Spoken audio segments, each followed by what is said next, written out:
আমাদের চেয়ে শক্তিশালী আর কে আছে, তারা এই কথা বলতো, কোরআন এই কথা বলছে। কোরআন বলছে, তারা বলতো মান আশাদ্দু মিন্না কুওয়া, আমাদের চেয়ে শক্তিশালী আর কে আছে। এখন এই স্লোগানগুলো আমরা ওয়ার্ল্ড অ্যাফেয়ার্স ঘাটলে দেখতে পারি না? বিভিন্ন পরাশক্তি বলছে আমাদের চেয়ে শ্রেষ্ঠ আর শক্তিশালী কে আছে। এই কথাটাই বলেছিল আদ এবং সামুদ জাতি। আল্লাহ পাক এদেরকে এমনভাবে ধ্বংস করেছেন যেন খেজুর গাছ উপড়ে ফেললে যেমন করে পড়ে থাকে, আদ জাতির লোকরা বাড়ির মধ্যে এভাবে পড়েছিল। মাত্র 6 দিন এবং 7 রাতের মধ্যে আল্লাহ পাক আদ জাতিকে ধ্বংস করেছেন। আর সামুদ জাতিকে আল্লাহ পাক ধ্বংস করেছেন বজ্রপাত দিয়ে, প্রচণ্ড বজ্রপাত দিয়ে, মুহূর্তে একটা কম শেষ। আল্লাহ পাক সব করতে পারেন। ইতিহাস এভাবেই পুনরাবৃত্তি ঘটিয়েছে। ফেরাউনের যুগে চলে যান, মূসা আলাইহিস সালাম একই দাওয়াত দিয়েছেন আল্লাহ রাব্বুল আলামিন। আল্লাহ পাকের পক্ষ থেকে তাওহীদ নিয়ে তিনি ফেরাউনকে দাওয়াত দিয়েছেন যে লা ইলাহা ইল্লাল্লাহ, আল্লাহ ছাড়া কোনো ইলাহ নাই। আল্লাহ রাব্বুল আলামিন চিরঞ্জীব, চিরস্থায়ী, তার কাছে আত্মসমর্পণ করো।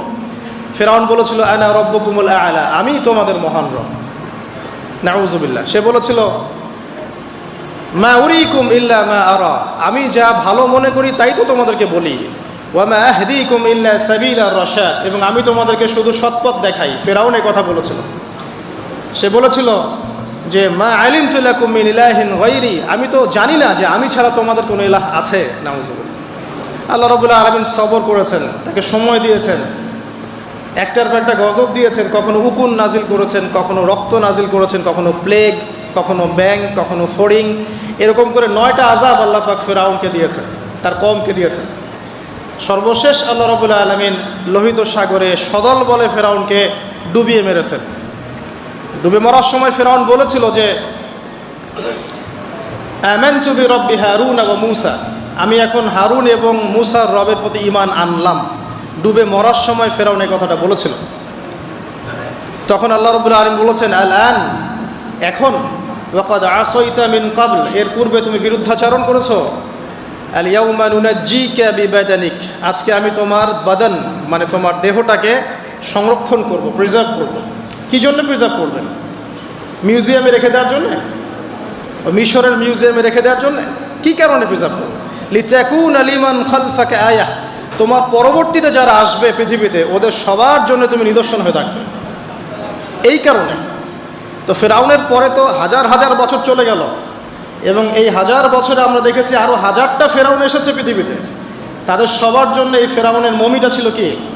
নিদর্শন। কে আল্লাহ নিদর্শনের পরোয়া করে? আল্লাহ পাকে নিদর্শনের কে পরোয়া করে? আমাদের কনসেপ্ট এখন এমন, ইনহিয়া ইল্লা হায়াতুনা দুনিয়া, এই দুনিয়ার জীবনটাই আমাদের হায়াত।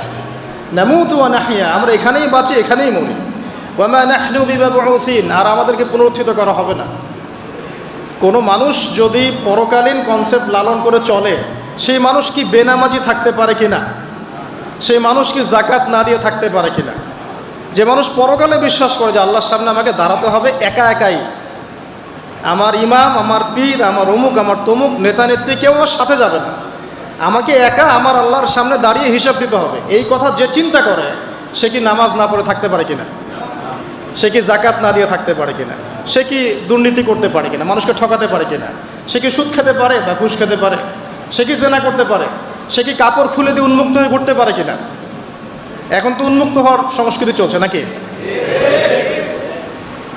ইবলিস যখন আদম আলাইহিস সালাম এবং হাওয়া আলাইহিস সালাম তাদেরকে যখন জান্নাত থেকে বের করিয়ে দেয়, প্রলোভন দিয়েছিল, মিথ্যা প্রলোভন, যে হাল আদুল্লুকুম, হে আদম এবং হাওয়া, আমি কি তোমাদেরকে জানিয়ে দিব আলা শাজারাতিল খুলদি ওয়া মুলকিন লা ইয়াবলা, হে আদম এবং হাওয়া, আমি কি তোমাদেরকে জানিয়ে দিব এমন একটা গাছের ব্যাপারে যেই গাছের ফল খেলে পরে তোমরা চিরস্থায়ী হয়ে যাবে এবং কোনোদিন মরবে না। এই যে চিরস্থায়িত্বের টোপ আর অমরত্বের টোপ, এই দুইটা টোপ দিয়ে আমাদের পিতামাতাকে ইবলিস জান্নাত থেকে বের করে দিয়েছে। এখন পৃথিবীতে যত মানুষ পথভ্রষ্ট হচ্ছি আমরা, আমাদের এই দুইটা খাসলতের কারণে। আমরা অমরত্ব আশা করছি, আমাদের চলাফেরা দেখলে মনে হয় আমরা মরবো না, পরকালীন কনসেপ্ট বাদ। একটা হচ্ছে চিরস্থায়িত্বের টোপ, ক্ষমতা, এই যে ক্ষমতার দাপট, এই দুটো আমাদেরকে কিন্তু পথভ্রষ্ট করছে। ঠিক একই অস্ত্র ছিল ইবলিসের। সূরা আরাফ পড়ে দেখেন, আমি কোনো কিছু বানিয়ে বলছি না। তখন আল্লাহ পাক বললেন যে ইয়া বানি আদম, হে বনু আদম, আদমের সন্তান যারা আছো আমাদেরকে আল্লাহ পাক বলছেন তোমরা শোনো, লা ইয়াফতিনান্নাকুমুশ শাইতান, শয়তান যেন তোমাদেরকে ফিতনায় না ফেলতে পারে। কামা আখরাজা আবাওয়াইকুম মিনাল জান্নাহ, ঠিক যেমন করে তোমাদের পিতামাতাকে শয়তান জান্নাত থেকে বের করে দিয়েছে। যেহেতু আমাদের পিতা আর মাতাকে শয়তান জান্নাত থেকে বের করে দিয়েছে, আল্লাহ পাক এই আদমের সন্তানদেরকে বলছেন তোমরা সতর্ক থেকো, তোমাদেরকে যেন শয়তান জান্নাত থেকে যেভাবে বের করেছিল তোমার পিতামাতাকে এমন করতে না পারে। আর কি করতে না পারে? ইয়ানজিউ আনহুমা লিবাসাহুমা লিউরিয়াহুমা মিন সাওআতিহিমা, পড়ে দেখেন সূরা আরাফ।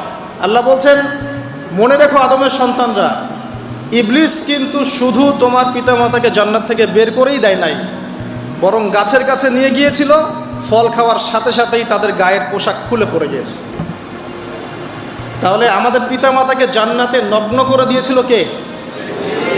সেই কথা আল্লাহ পাক বলছেন আদম সন্তানদেরকে তোমরা সতর্ক থেকো, তোমাদেরকে যেন ইবলিস নগ্ন করতে না পারে, ঠিক যেমন করে তোমাদের পিতামাতাকে করেছে।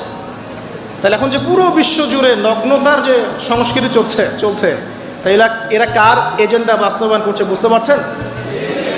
কোরআন পড়েন, পৃথিবীতে যত সভ্যতা চলে গেছে, ব্যাবিলনের সভ্যতা, চাইনিজদের সভ্যতা, তারপরে যে আমাদের মাও সেতুং, ইতালির মুসোলিনি, এদিকে জ্যাপল সার্তে, এদিকে আপনার ফিডেল ক্যাস্ট্রোর কথা বলেন, ওই পশ্চিমা সভ্যতা বাদ দিয়ে যত বড় বড় সভ্যতা রিনাউন্ড, সবার পোশাক ছিল শালীন।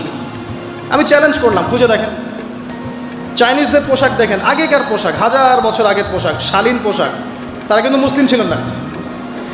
আপনি এই ব্যাবিলনের সভ্যতা দেখেন, ব্যাবিলনের সভ্যতা অনেক প্রাচীন না? এই সভ্যতার পোশাক দেখবেন এটা অশালীন পোশাক ছিল না। এমনকি আইয়ামে জাহিলিয়াত যেটা আমরা বলি, নবী সাল্লাল্লাহু আলাইহি ওয়াসাল্লাম যখন জন্ম নেননি তার আগের সময় কথা হচ্ছে, ওই সময়ও যে মানুষ জেনা করত, মেয়েকে যে কন্যা সন্তানকে জীবিত দাফন করত, তারপরেও ওদের পোশাক শালীন ছিল। হঠাৎ করে বিশ্বে একটা সভ্যতা আসলো পশ্চিম থেকে, তারা বলল যে পোশাক শর্ট হতে হতে হতে হতে এক পর্যায়ে বিকিনি পরে ঘোরা শুরু করলো, এবং এখন ওরা সারা বিশ্বে ওটা ছড়িয়ে দিচ্ছে, আমরা সবাই ওটাকে গ্রহণ করছি। আমরা বলছি 1000 বছরের সমস্যা। এখন দেখেন আল্লাহ পাক কি বলছেন, ওয়াইদা ফাআলু ফাহিশাতান, ওই সূরার মধ্যে আছে যখন তারা কোনো ফাহেসা কাজ করে তারা বলে, ক্বালু, তারা বলে ওয়াজাদনা আলাইহি আবানা, আমরা এগুলো আমাদের বাপ দাদাদেরকে দেখেছি করতে। যখন তারা কোনো ফাহেসা কাজ করে তারা বলে, অশ্লীল কাজ করলে বলে আমরা এগুলো দেখেছি বাপ দাদা পিতৃপুরুষ থেকে করে আসছে। আল্লাহু আমারানা বিহা, আল্লাহ আমাদেরকে আদেশ করেছেন। আল্লাহ বলছেন কুল ইন্নাল্লাহা লা ইয়া'মুরু বিল ফাহশা, আল্লাহ পাক কখনো অশ্লীল কাজের আদেশ করতে পারেন না। আতাকুলুনা আলাল্লাহি মা লা তা'লামুন, তোমরা কি আল্লাহ সম্পর্কে এমন কথা বলছো যে কথা তোমরা জানো না? আল্লাহ কিসের আদেশ করেন? আল্লাহ বলছেন কুল আমারা রাব্বি বিল কিসত, হে নবী বলে দিন আল্লাহ পাক আদেশ করেন ন্যায় বিচারের আদেশ করেন। ওয়া আকিমু ওয়ুজুহাকুম ইনদা কুল্লি মসজিদ, এবং প্রত্যেক নামাজের ওয়াক্তে নিজের চেহারাটাকে একনিষ্ঠভাবে আল্লাহর দিকে ফেরাবে, এই আদেশ আল্লাহ পাক করেন। ওয়া আকিমু ওয়ুজুহাকুম ইনদা কুল্লি মসজিদ ওয়াদউহু মুখলিসিনা লাহুদ্দিন, এবং একনিষ্ঠভাবে তোমরা আল্লাহকে ডাকবে, দোয়া করবে, এই আদেশ আল্লাহ পাক করেন। তো আল্লাহ পাক কি অশ্লীল কাজের আদেশ করতে পারেন? ইতিহাস পড়ে দেখেন, আমি নিজে হিস্ট্রির ছাত্র, আপনি পড়ে দেখবেন, পুরো ঐতিহাসিক পটভূমি পড়ে দেখবেন, মানুষ এই ঊনবিংশ শতাব্দী আসার আগে এত অশ্লীল ছিল না। এখনকার বিশ্বে যত সমস্যা চলছে, কয়েকটা বলি, রিবা বা সুদ, জেনা বা উন্মুক্ত যৌনাচার, তারপরে বেপরদামি অশ্লীলতা, 4 নাম্বার আপনার মাদক, ঠিক আছে, 5 যে বড় মহামারী পর্নোগ্রাফি, যত বড় বড় মেজর সমস্যাগুলো চলছে যেগুলো ইয়াং জেনারেশনকে ধ্বংস করে দিচ্ছে, এইগুলোর ম্যাক্সিমাম এসেছে কিন্তু পশ্চিম থেকে। খেয়াল করে দেখবেন এগুলো কিন্তু বাংলাদেশ থেকে আসে নাই, আসছে ভারত থেকে আসছে, পাকিস্তান থেকে আসছে, সাবকন্টিনেন্ট থেকে আসে নাই, এগুলো দেখবেন একটা নির্দিষ্ট জায়গা থেকে আসছে। তো এই কারণে আমাদের সতর্ক দৃষ্টি রাখতে হবে যে বস্তুবাদী উন্নয়ন সব কিছু নয়। হ্যাঁ, আমরা জিডিপি বাড়ালাম, ইন্ডাস্ট্রিজ গড়লাম, মঙ্গলে চলে গেলাম, চাঁদে গেলাম, ওকে ফাইন, এগুলোর কেউ বিরোধিতা করবে না, এটা ভালো, ন্যাশনকে এগিয়ে নিতে হবে, এটাই এডুকেট তারা এবং এডুকেটেই করতে হবে, কিন্তু নৈতিকতার বিসর্জন দিয়ে নয়। নৈতিকতার বিসর্জন দিয়ে ধর্ম থেকে দূরে চলে এসে নাস্তিকতায় বিশ্বাসী হয়ে আল্লাহকে বাদ দিয়ে, রাসূলকে বাদ দিয়ে এই বস্তুবাদী উন্নয়ন আমাদের পরকালকে বাঁচাতে পারবে না। তো পরকালকে বাঁচিয়ে রেখে আমার দুনিয়াবি উন্নয়ন করতে হবে, এবং দুনিয়ার উন্নয়নটা অবশ্যই জরুরি। সারা বিশ্ব যখন এগিয়ে যাচ্ছে,